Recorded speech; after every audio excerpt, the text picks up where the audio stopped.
Chapter 5 A Conspiracy Unmasked. "Now we had better get home ourselves," said Mary. "There's something funny about all this, I see, but it must wait till we get in." They turned down the ferry lane, which was straight and well kept, and edged with large whitewashed stones. In 100 yards or so, it brought them to the riverbank, where there was a broad wooden landing stage. A large, flat ferry boat was moored beside it.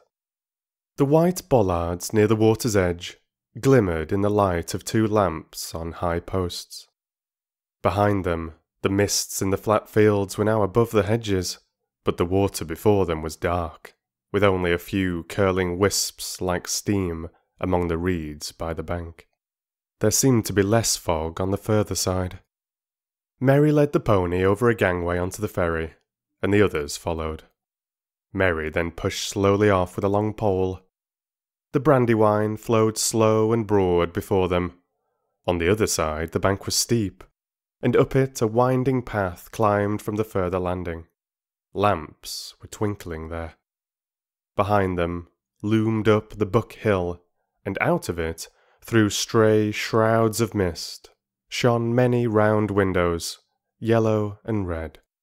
They were the windows of Brandy Hall, the ancient home of the Brandy Books. Long ago, Gorhendad Oldbuck, head of the Oldbuck family, one of the oldest in the Marish or indeed the Shire, had crossed the river, which was the original boundary of the land eastwards. He built and excavated Brandy Hall, changed his name to Brandy Buck, and settled down to become master of what was virtually a small independent country. His family grew and grew, and after his days continued to grow, until Brandy Hall occupied the whole of the low hill, and had 3 large front doors, many side doors, and about 100 windows. The Brandy Bucks and their numerous dependents then began to burrow, and later to build, all round about. That was the origin of Buckland, a thickly inhabited strip between the river and the old forest, a sort of colony from the Shire. Its chief village was Bucklebury, clustering in the banks and slopes behind Brandy Hall. The people in the Marish were friendly with the Bucklanders, and the authority of the master of the hall, as the head of the Brandybuck family was called, was still acknowledged by the farmers between Stock and Rushy. But most of the folk of the old Shire regarded the Bucklanders as peculiar, half foreigners as it were. Though, as a matter of fact, they were not very different from the other hobbits of the Four Farthings. Except in one point. They were fond of boats, and some of them could swim. Their land was originally unprotected from the east, but on that side they had built a hedge, the High Hay. It had been planted many generations ago, and was now thick and tall, for it was constantly tended.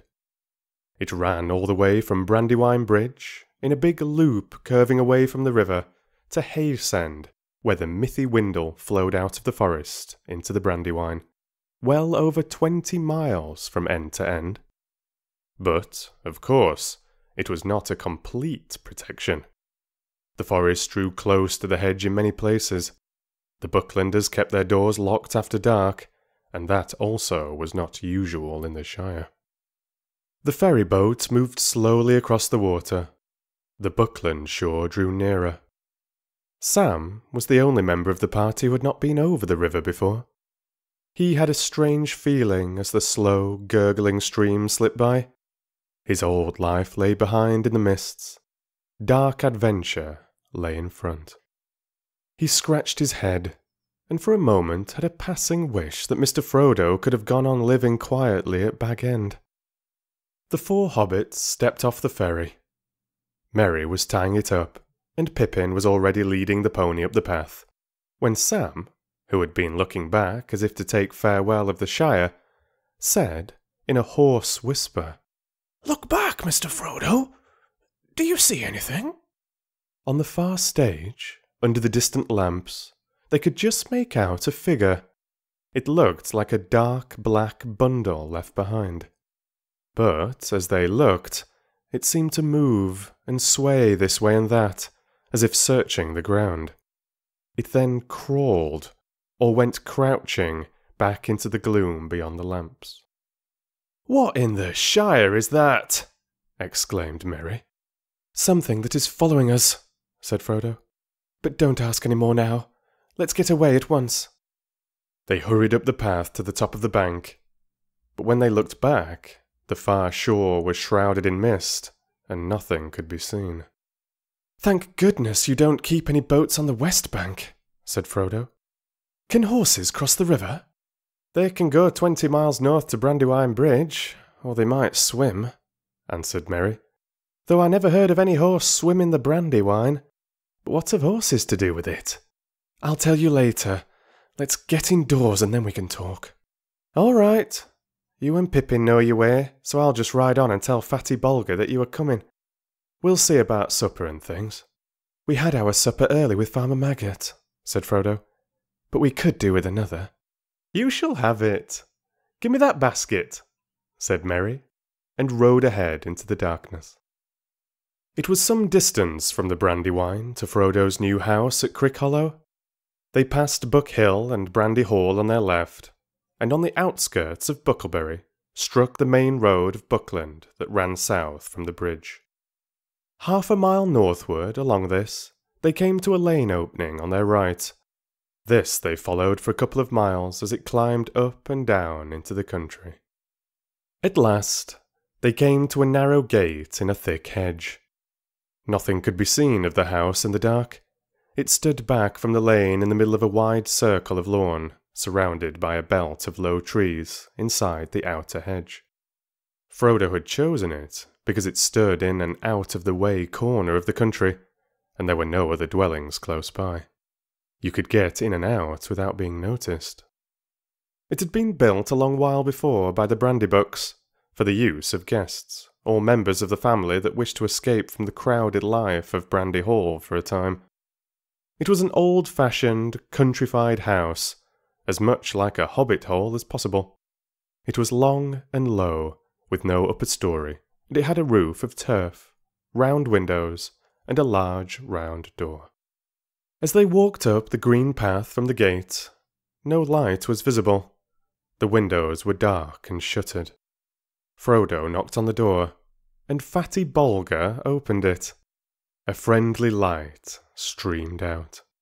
They slipped in quickly and shut themselves and the light inside.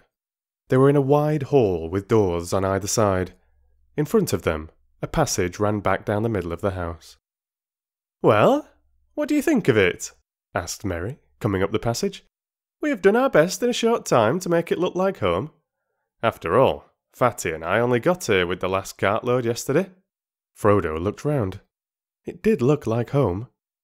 Many of his own favourite things, or Bilbo's things, they reminded him sharply of him in their new setting, were arranged as nearly as possible as they had been at Bag End. It was a pleasant, comfortable, welcoming place, and he found himself wishing that he was really coming here to settle down in quiet retirement. It seemed unfair to have put his friends to all this trouble, and he wondered again how he was going to break the news to them that he must leave them so soon. Indeed, at once.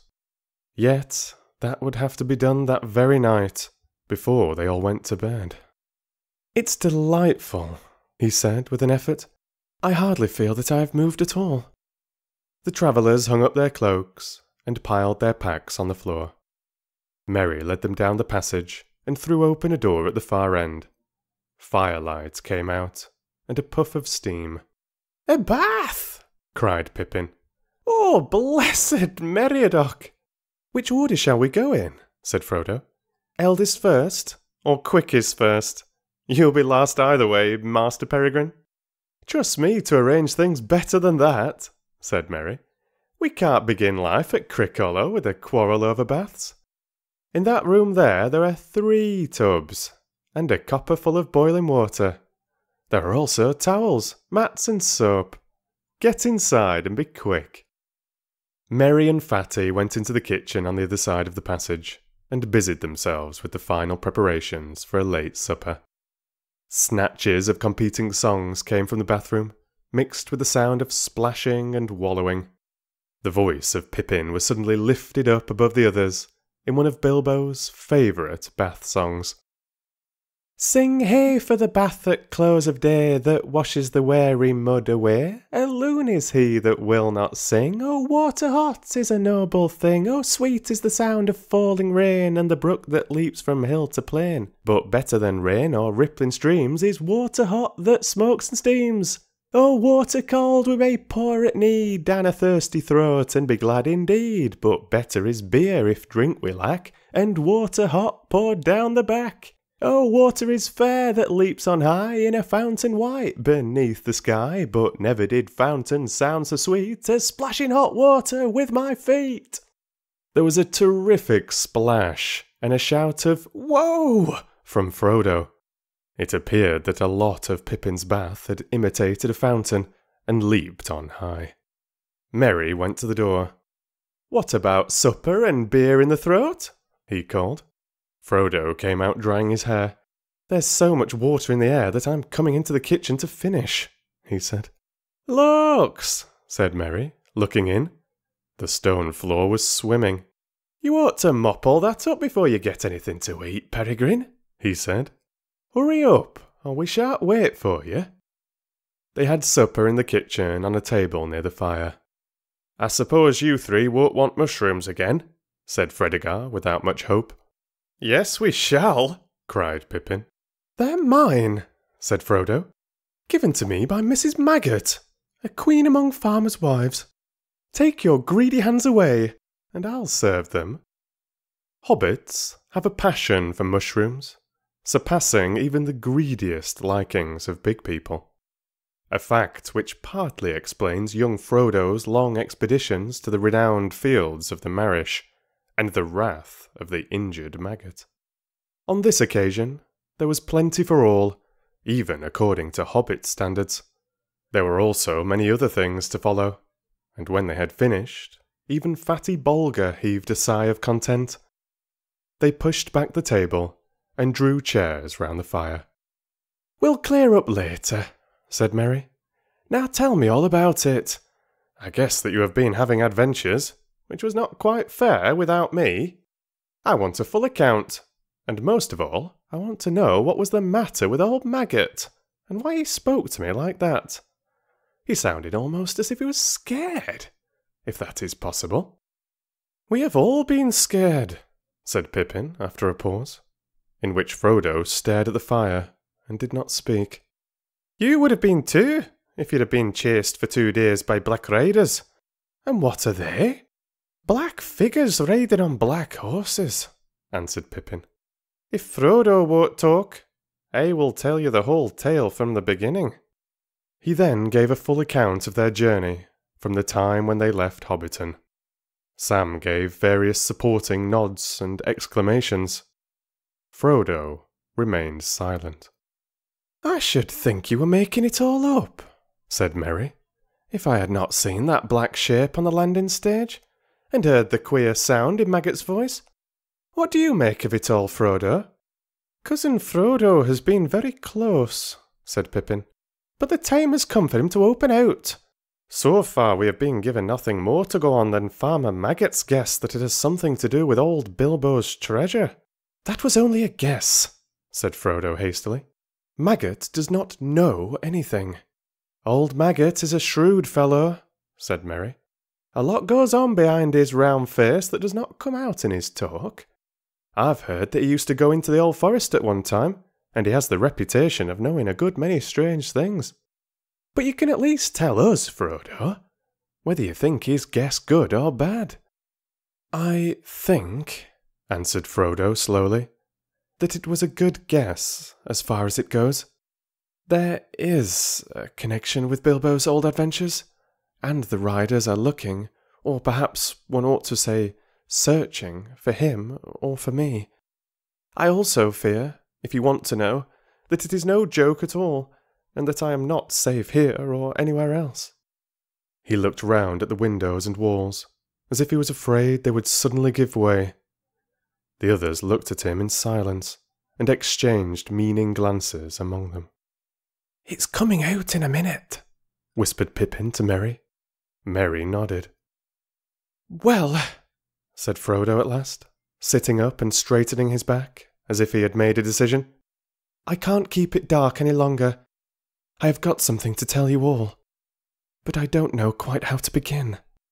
I think I could help you," said Merry quietly, "by telling you some of it myself." "What do you mean?" said Frodo, looking at him anxiously. "Just this, my dear old Frodo. You are miserable because you don't know how to say goodbye. You meant to leave the Shire, of course, but danger has come on you sooner than you expected, and now you are making up your mind to go at once, and you don't want to. We are very sorry for you." Frodo opened his mouth and shut it again. His look of surprise was so comical that they laughed. "Dear old Frodo," said Pippin, "did you really think you had thrown dust in all our eyes? You have not been nearly as careful or clever enough for that. You have obviously been planning to go and saying farewell to all your haunts all this year since April. We have constantly heard you muttering, 'Shall I ever look down into that valley again? I wonder,' and things like that, and pretending that you had to come to the end of your money, and actually selling your beloved Bag End to those Sackville Bagginses, and all those close talks with Gandalf." "Good heavens," said Frodo. "I thought I had been both careful and clever. I don't know what Gandalf would say." "Is all the Shire discussing my departure, then?" "Oh, no," said Merry. "Don't worry about that. The secret won't keep for long, of course, but at present it is, I think, only known to us conspirators.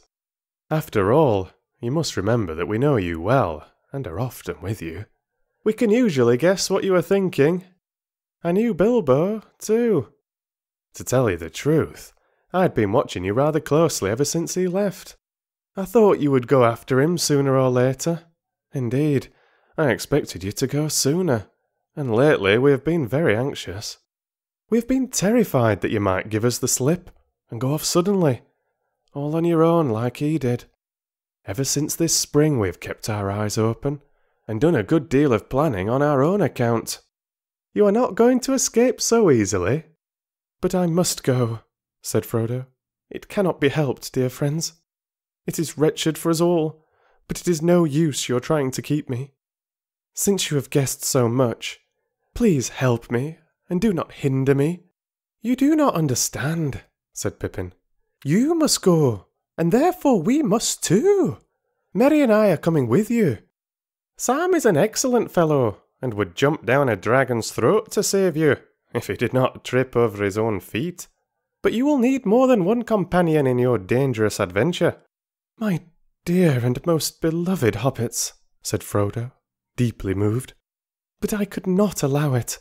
I decided that long ago too. You speak of danger, but you do not understand. This is no treasure hunt, no there and back journey. I am flying from deadly peril into deadly peril." "Of course we understand," said Merry firmly. "That is why we've decided to come. We know the ring is no laughing matter, but we are going to do our best to help you against the enemy." "The ring?" said Frodo, now completely amazed. "Yes, the ring," said Merry. "My dear old hobbit, you don't allow for the inquisitiveness of friends.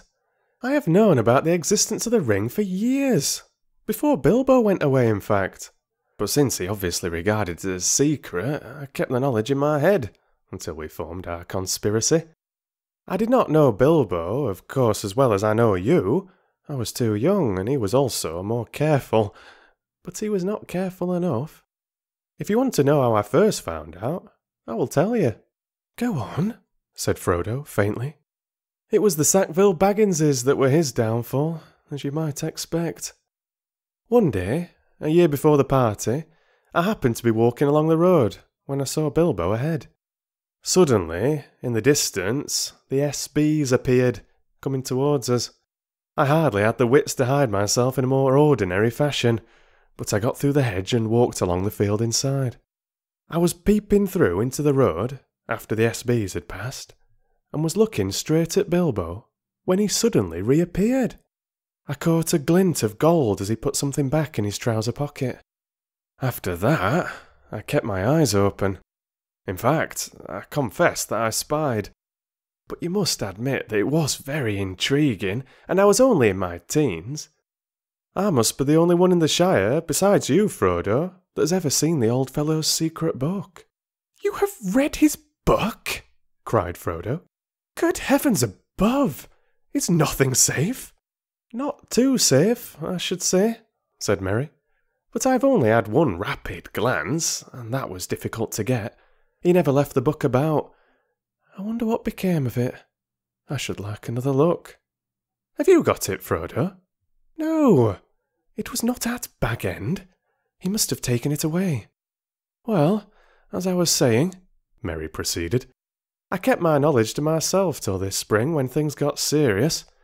Then we formed our conspiracy, and as we were serious too, and meant business, we have not been too scrupulous. You are not a very easy nut to crack, and Gandalf is worse. But if you want to be introduced to our chief investigator, I can produce him. Where is he? Said Frodo, looking round, as if he expected a masked and sinister figure to come out of a cupboard. Step forward, Sam, said Merry, and Sam stood up with a face scarlet up to the ears. Here's our collector of information, and he collected a lot, I can tell you, before he was finally caught. After which, I may say, he seemed to regard himself as on parole, and dried up. Sam! Cried Frodo, feeling that amazement could go no further, and quite unable to decide whether he felt angry, amused, relieved, or merely foolish. Yes, sir, said Sam. Begging your pardon, sir, but I meant no wrong to you, Mr. Frodo, nor to Mr. Gandalf, for that matter. He has some sense, mind you, and when you said go alone, he said no. Take someone as you can trust. But it does not seem that I can trust anyone, said Frodo. Sam looked at him unhappily. It all depends on what you want, put in Merry. You can trust us to stick to you through thick and thin, to the bitter end. And you can trust us to keep any secret of yours closer than you keep it yourself. But you cannot trust us to let you face trouble alone, and go off without a word. We are your friends, Frodo. Anyway, there it is. We know most of what Gandalf has told you. We know a good deal about the ring. We are horribly afraid, but we are coming with you, or following you like hounds. After all, sir, added Sam, you did ought to take the elves' advice. Gildor said you should take them as willing, and you can't deny it. I don't deny it, said Frodo, looking at Sam, who was now grinning. I don't deny it, but I'll never believe you are sleeping again, whether you snore or not. I shall kick you hard to make sure. You are a set of deceitful scoundrels, he said, turning to the others. But bless you, he laughed, getting up and waving his arms. I give in. I will take Gildor's advice. If the danger were not so dark, I should dance for joy. Even so, I cannot help feeling happy, happier than I've felt for a long time. I had dreaded this evening. Good, that's settled. 3 cheers for Captain Frodo and company, they shouted, and they danced round him.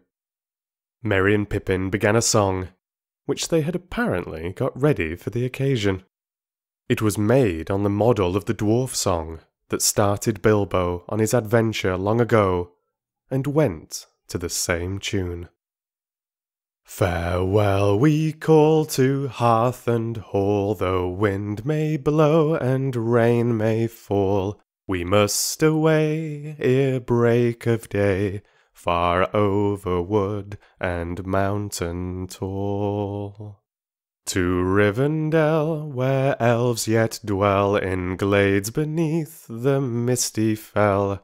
Through moor and waste we ride in haste, and whither then we cannot tell. With foes ahead, behind us dread, beneath the sky shall be our bed, until at last our toil be past, our journey done, our errand sped. We must away, we must away. We ride before the break of day. Very good, said Frodo. But in that case there are a lot of things to do before we go to bed. Under a roof, for tonight at any rate. Oh, that was poetry, said Pippin. Do you really mean to start before the break of day? I don't know, answered Frodo. I fear those black riders, and I am sure it is unsafe to stay in one place long, especially in a place to which it is known I was going. Also, Gildor advised me not to wait, but I should very much like to see Gandalf. I could see that even Gildor was disturbed when he heard that Gandalf had never appeared. It really depends on two things. How soon could the riders get to Bucklebury, and how soon could we get off? It will take a good deal of preparation. The answer to the second question, said Merry, is that we could get off in an hour. I have prepared practically everything. There are 6 ponies in a stable across the field. Stores and tackle are all packed, except for a few extra clothes and the perishable food. It seems to have been a very efficient conspiracy, said Frodo. But what about the Black Riders? Would it be safe to wait one day for Gandalf? That all depends on what you think the riders would do if they found you here, answered Merry. They could have reached here by now, of course, if they were not stopped at the North Gate, where the hedge runs down to the riverbank, just this side of the bridge. The gate guards would not let them through by night, though they might break through. Even in the daylight they would try to keep them out, I think. At any rate, until they got a message through to the Master of the Hall, for they would not like the look of the riders, and would certainly be frightened by them. But, of course, Buckland cannot resist a determined attack for long, and it is possible that in the morning even a black rider that rode up and asked for Mr. Baggins will be let through. It is pretty generally known that you are coming back to live at Crickhollow. Frodo sat for a while in thought. I have made up my mind, he said finally. I am starting tomorrow, as soon as it is light. But I am not going by road. It would be safer to wait here than that. If I go through the North Gate, my departure from Buckland will be known at once, instead of being secret for several days at least, as it might be. And what is more, the bridge and the East Road near the borders will certainly be watched, whether any rider gets into Buckland or not. We don't know how many there are, but there are at least 2, and possibly more. The only thing to do is to go off in a quite unexpected direction. But that can only mean going into the Old Forest, said Fredegar, horrified. You can't be thinking of doing that. It is quite as dangerous as Black Riders. Not quite, said Merry. It sounds very desperate, but I believe Frodo is right. It is the only way of getting off without being followed at once. With luck, we might get a considerable start. But you won't have any luck in the Old Forest, objected Fredegar. No one ever has luck in there. You'll get lost. People don't go in there. Oh, yes, they do, said Merry. The Brandybooks go in. Occasionally, when the fit takes them. We have a private entrance. Frodo went in once, long ago. I have been in several times. Usually in daylight, of course, when the trees are sleepy and fairly quiet. Well, do as you think best, said Fredegar. I am more afraid of the Old Forest than of anything I know about. The stories about it are a nightmare, but my vote hardly counts, as I'm not going on the journey. Still, I'm very glad someone is stopping behind who can tell Gandalf what you have done when he turns up, as I'm sure he will before long. Fond as he was of Frodo, Fatty Bolger had no desire to leave the Shire, nor to see what lay outside it. His family came from the East Farthing, from Budgeford, in Bridgefields, in fact, but he had never been over the Brandywine Bridge. His task, according to the original plans of the conspirators, was to stay behind and deal with inquisitive folk, and to keep up as long as possible the pretense that Mr. Baggins was still living at Crickhollow. He had even brought along some old clothes of Frodo's to help him in playing the part. They little thought how dangerous that part might prove. "Excellent," said Frodo, when he understood the plan. "We could not have left any messages behind for Gandalf otherwise. I don't know whether these riders can read or not, of course, but I should not have dared to risk a written message in case they got in and searched the house. But if Fatty is willing to hold the fort, and I can be sure of Gandalf knowing the way we have gone, that decides me. I am going into the Old Forest first thing tomorrow." "Well, that's that," said Pippin.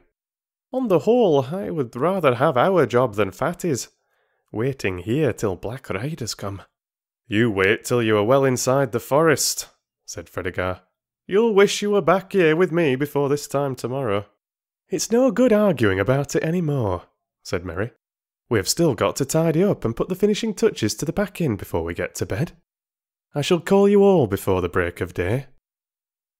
When at last he had got to bed, Frodo could not sleep for some time. His legs ached. He was glad that he was riding in the morning.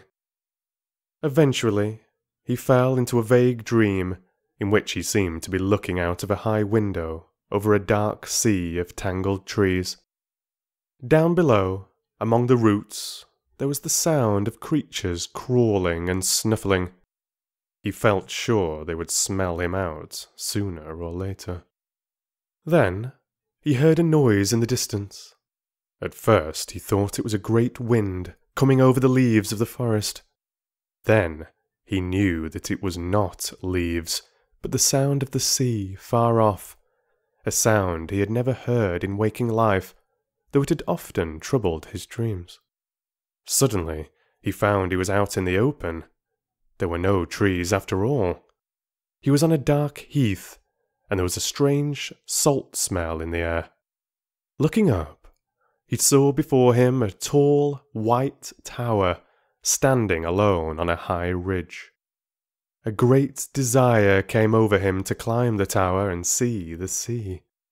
He started to struggle up the ridge towards the tower, but suddenly a light came in the sky, and there was a noise of thunder. Thank you very much for listening. That was an odd little chapter, that one, I think. Nice to get a little bit more insight into the characters of the hobbits, but also a little indicator of calm before the storm, I feel. I hope you'll be there next time to see how things continue. That will be Chapter 6, The Old Forest. Thank you again for listening. Do remember to drop a comment down below and like the video if you enjoyed it. And, as always, read to you soon.